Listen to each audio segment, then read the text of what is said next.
Mexico City is one of the largest cities in the world. It's a city of 28 million people, and it has crime, terrible crime these days. Our people, they get in trouble normally.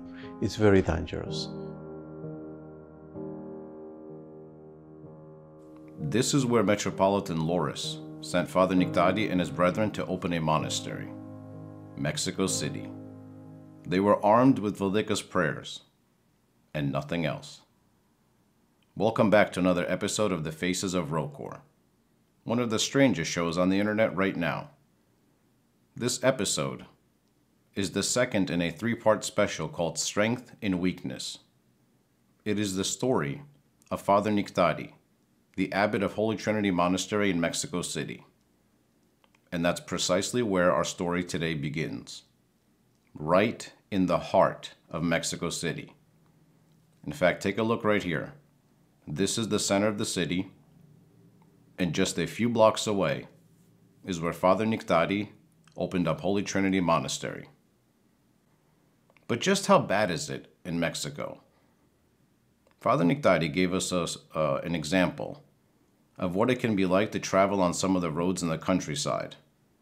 You see, he has missions and skeets set up throughout Mexico as well. And he said that recently he's not able to travel by car to some of them because of the crime.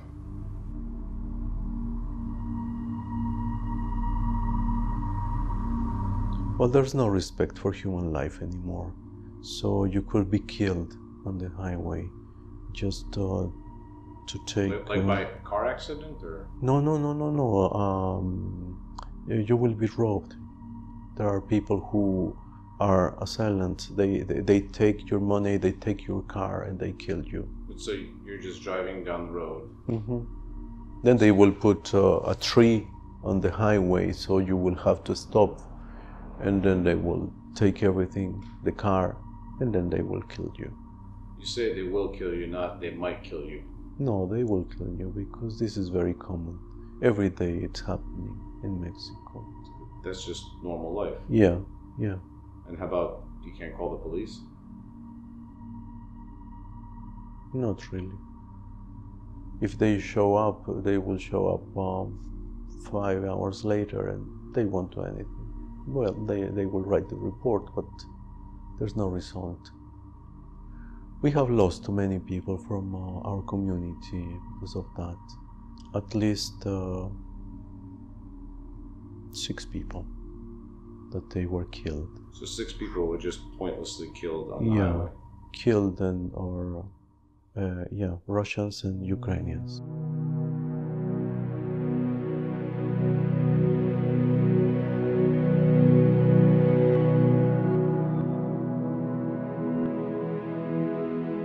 Mexico has a large community of people from the Soviet Union.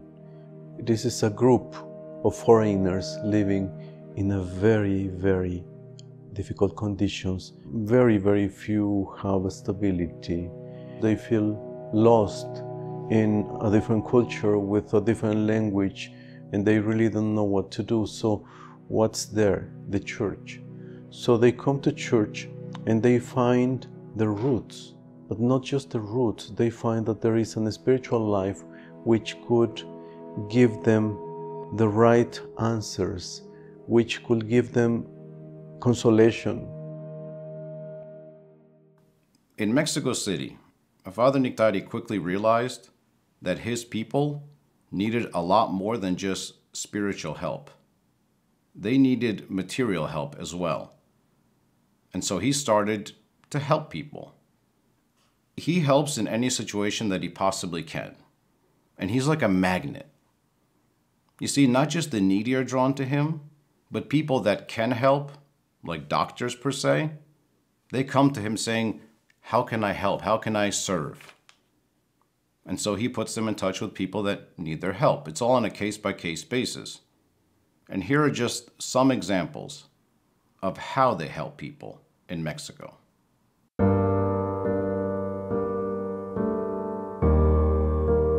So our people are also married with locals.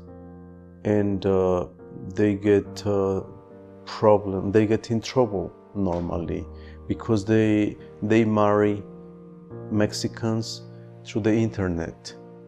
So it normally ends in a disaster, and they get domestic violence. The Mexican husbands, they take away their children or their documents, and we have been working with them. We have many people who are alcoholic, and we are working with them. What does that mean, you're working with these people? Because we have some professionals, we have some medical doctors who are Russians. So we buy the medicines or we pay for the treatments, but the physician wouldn't charge anything for his services. Whoever is Orthodox and comes to us and asking for help, they will find help from us. And this help, it is even financial help. If we realize that they are really in trouble and that they really need to pay some expenses, so we find the money, whether from our pockets or I get a loan from somewhere, and or I ask one or two benefactors and I said, okay, this is the problem. Can you help? Okay, so they're helping the needy. What's the big deal, right? If you're thinking that, it's okay, because that's what I was thinking as well while I was talking to Father Nektariy. In fact, I straight up asked him what the big deal is, because isn't that the mission of every church, of every monastery, to help people in whatever way they can? So what's so special about Mexico? What's so extreme, I guess? Someone might be tempted to ask, well, why do you need the money? Because we are serving the people of God.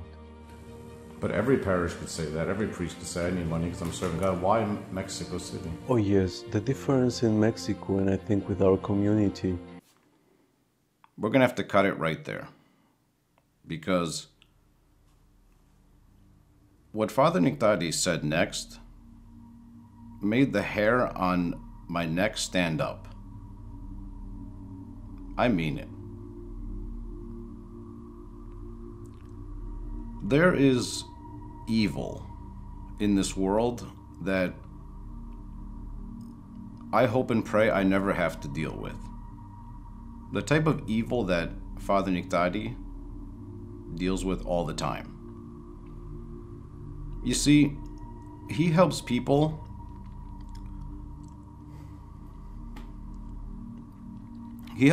that are in such difficult situations that we can't even talk about it on the air because, well, Father Nektariy received death threats for helping some of these people. Some of them that he tried to help were murdered. So, for his own safety, we had to cut that part out. But trust me, it's intense. This is how we have brought a community together by helping them, by our presence, by our witness. They know that we are working all the time. Why? Because if they go to the monastery, they won't find anybody. There's nobody in the monastery. What do you mean nobody's there?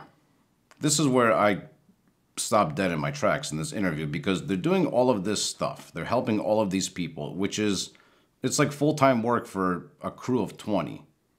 And nobody's at the monastery? I wanted to know, how does Father Nektariy pay for all of this?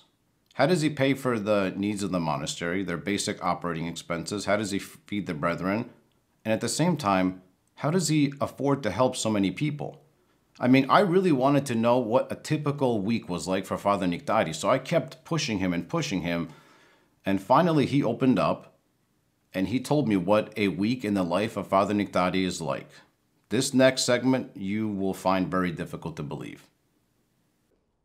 Help me understand. So you and your brethren wake up in the morning, you say your prayer. Well, do you just sit around and wait for people to come for you, or do you? How does this?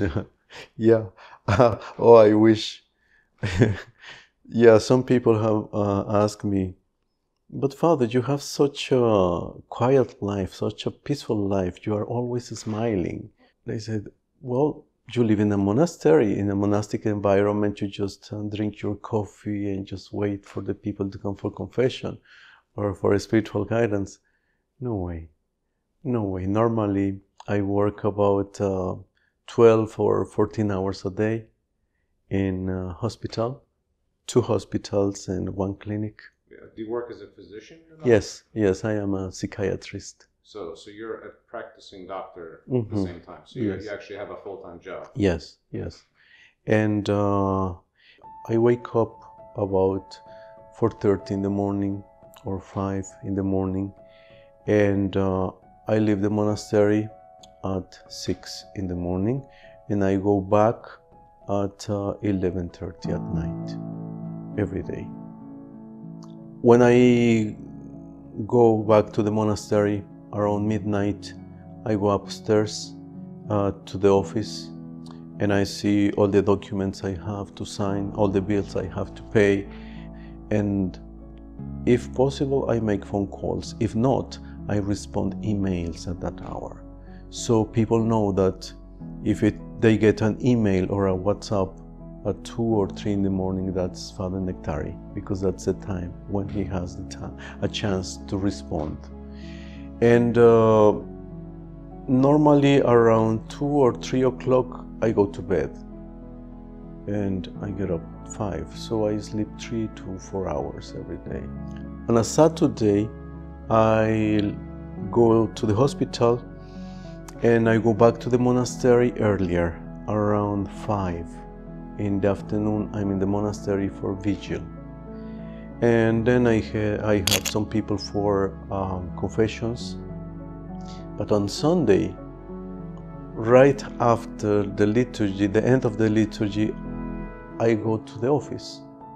I don't go to trapeza, not even to bless the food anymore. I go to the office because I have a line of people who could be waiting for me until 8 or 9 o'clock at night. And that's a regular Sunday. So that means that on a Sunday, my only meal, it's about 9 or 10 at night. Yes.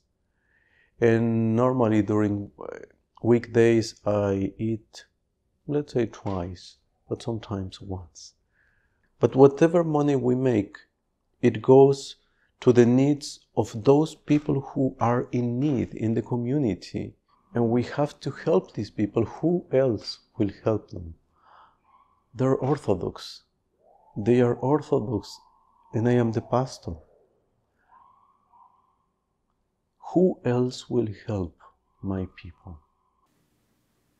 This man never gets a day off.